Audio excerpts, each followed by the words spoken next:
you mentioned that you spoke a little bit of German in the home. Was that between your parents? Oh, no, my father never learned a language besides English. He was very American in that way.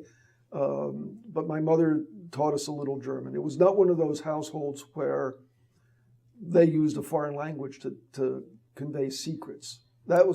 My wife grew up in a house like that.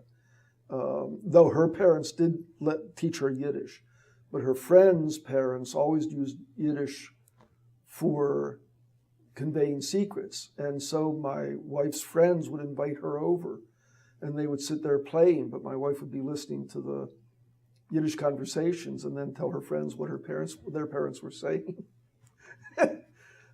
She always liked that.